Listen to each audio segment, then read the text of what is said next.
So I was talking about practicing riding, and when I say that, I mean like deliberately practicing with intention.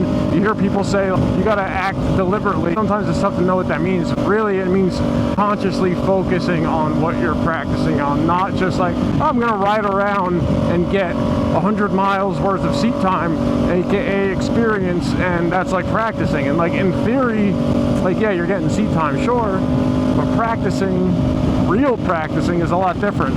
I used to wrestle when I was in high school, and I only did it because I got cut from the basketball team, and it was the best thing that could have happened to me then, because it taught me a lot about discipline, and I thought I was in shape from playing basketball, and I really wasn't. And the one thing my wrestling coach said that stuck with me, it was his little shtick, but it made sense. Is that saying, practice makes perfect, but that's in fact not true.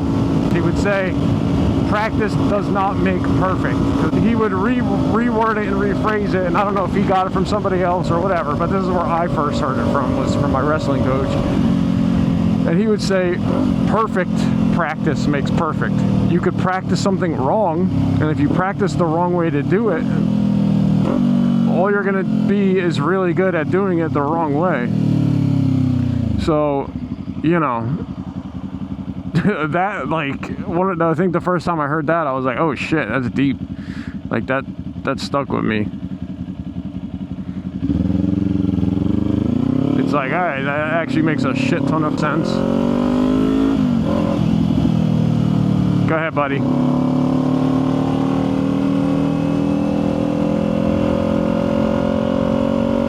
Makes a ton of sense. You could get really good at doing something the wrong way, and I was like, yeah, no, that adds up. That maths, you know. And that stuck with me with everything I do, and years later, same thing with riding. Like,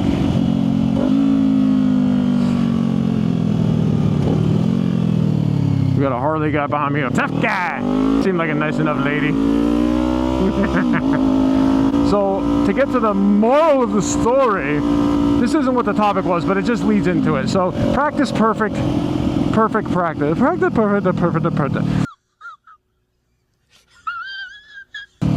Perfect practice makes perfect. What? So, that kind of goes with like riding. Like, if you're practicing riding, that's great, but are you doing it with intention? Are you actually practicing specific things?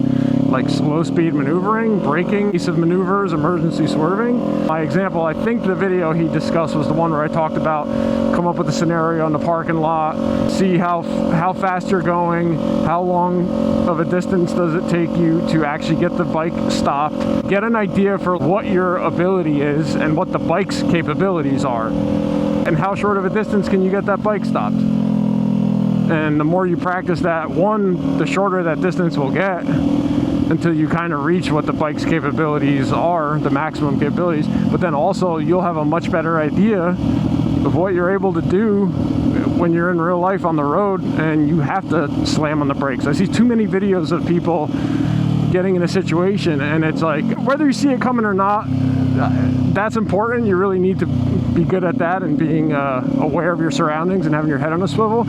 But even if you get yourself in a situation by accident or it's out of your control, you at least will know what you're able to do. The whole point is like knowing the distance, and then that's the distance you travel at plus some. You give yourself a cushion. If you like that clip and you want to see another clip just like it, there's one right over here. If you want to see the long video that clip came from, there's one right here. It's the whole kit and caboodle of here. We got this one, we got this one. We got both of them here to watch, eh? Alright.